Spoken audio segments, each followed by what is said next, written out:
एक समय की बात है, एक ऋषि और उनकी पत्नी जंगल में एक कुटिया में रहते थे। वो दोनों बहुत सीधा साधा जीवन जीते थे और हमेशा परोपकार के कामों में लगे रहते थे।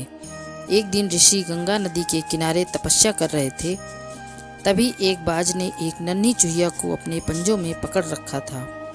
चूहिया जान बचाने के लिए चिल्ला रही थी। ऋषि ने अपनी दिव्य शक्तियों से उसे बचाया और उसे अपने आश्रम में ले आए। ऋषि की पत्नी को चूहिया पर बहुत दया आई और उन्होंने ऋषि से प्रार्थना की कि वह इस चूहिया को मानव बना दे ताकि वह भी सामान्य जीवन जी सके। ऋषि ने अपनी पत्नी की बात मान ली और अपने तपोबल से चूहिया को एक सुंदर कन्या में बदल दिया। अब वह चूहिया नहीं बल्कि एक सुंदर और सुशील कन्या थी। ऋषि और उनकी पत्नी ने उस कन्या को अपनी बेटी के रूप में अपना लिया और उसका पालन पोषण किया। समय के साथ वह कन्या विवाह करने लायक हो गई। ऋषि और उनकी पत्नी ने सोचा कि अब समय आ गया है कि वो अपनी बेटी का विवाह कर दें। ऋषि ने सोचा कि वह अपनी बेटी का विवाह सबसे शक्तिशाली और योग्य वर से करेंगे। इसलिए वो अपनी बेटी से बोले, बेटी मैं तुम्हारे लिए संसार के सबसे शक्तिशाली व्यक्ति को वर के रूप में चुनूंगा। सबसे पहले ऋषि सूर्य देवता के पास गए और उनसे कहा, हे सूर्यदेव, आप सबसे तेज और शक्तिशाली हैं, क्या आप मेरी बेटी से विवाह करेंगे?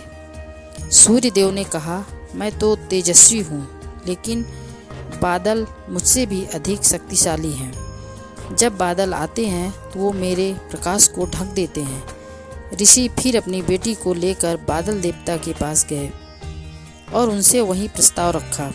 बादल देवता ने उत्तर दिया, मैं शक्तिशाली तो हूँ, लेकिन वायुदेव मुझसे भी अधिक शक्तिशाली हैं। वो जब चाहे मुझे उड़ा देते हैं। ऋषि वायु देवता के पास गए और उनसे कहा, हे वायुदेव, आप सबसे तेज और शक्तिशाली हैं, क्या आप मेरी बेटी से विवाह करेंगे? वायु देवता ने कहा, मैं तो बहुत तेज हूँ, लेकिन पर्वत मुझसे भी शक्तिशाली है। ऋषि पर्वत देवता के पास गए और उनसे वही प्रस्ताव रखा। पर्वत देवता ने कहा, मैं शक्तिशाली हूँ, लेकिन चूहा मुझसे भी ज़्यादा शक्तिशाली है।